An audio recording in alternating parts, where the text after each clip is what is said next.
I am taking the same stand that I took in Parliament, both when they introduced the bill and when the debate on the bill happened in the Lok Sabha. And I can tell you, I consider this morally and constitutionally wrong.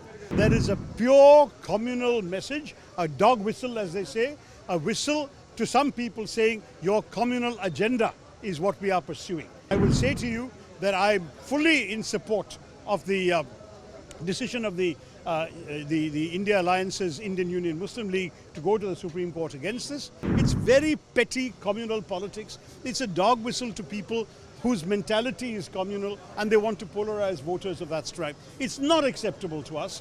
I am taking the same stand that I took in Parliament, both when they introduced the bill and when the debate on the bill happened in the Lok Sabha. And I can tell you, I consider this morally and constitutionally wrong.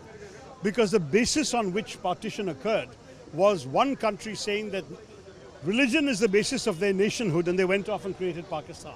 And Mahatma Gandhi onwards, all our other leaders, Jawaharlal Nehru, Maulana Azad, Dr. Ambedkar said, no, religion will not be the basis of our nationhood.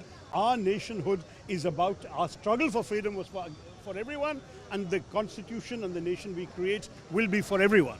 On that basis, we created a constitution which you cannot discriminate against people because of their religion or their caste, their color, their language, whatever. If you're a citizen of India, you have the same rights.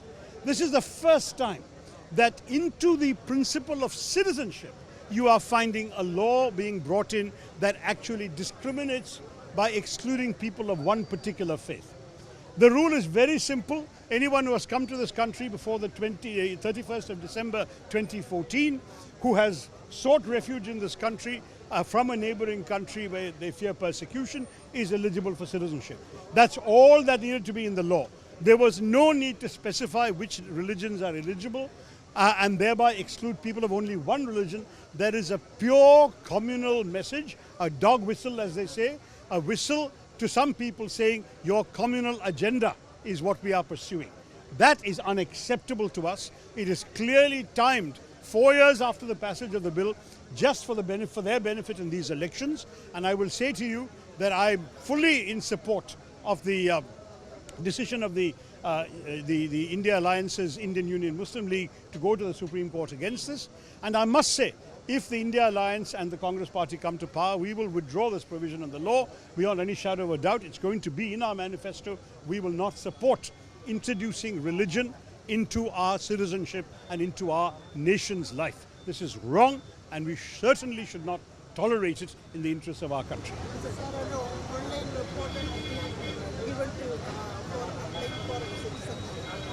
So I think just a few days before the election announcement. Oh, it's definitely connected to the election, no doubt about that.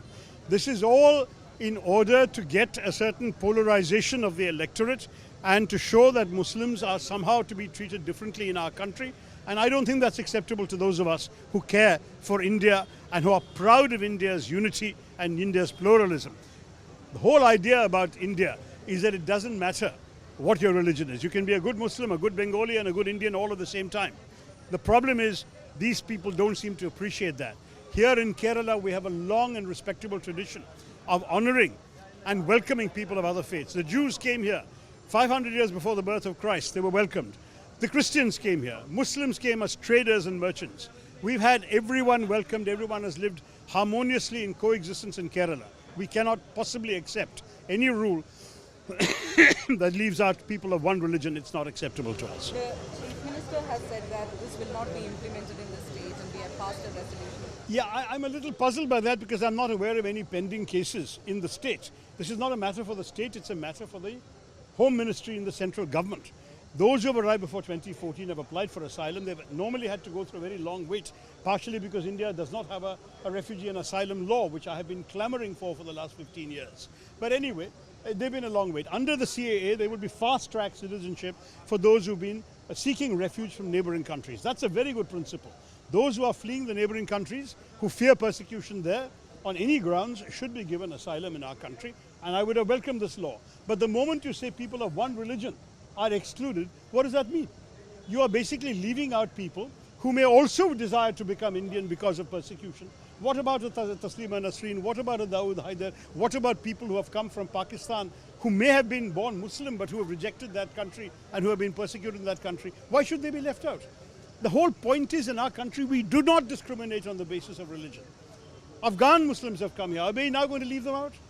What is this? What kind of politics is this? It's very petty communal politics. It's a dog whistle to people whose mentality is communal and they want to polarize voters of that stripe. It's not acceptable to us, and we have every intention of withdrawing this law in this form as soon as we get elected and come to power.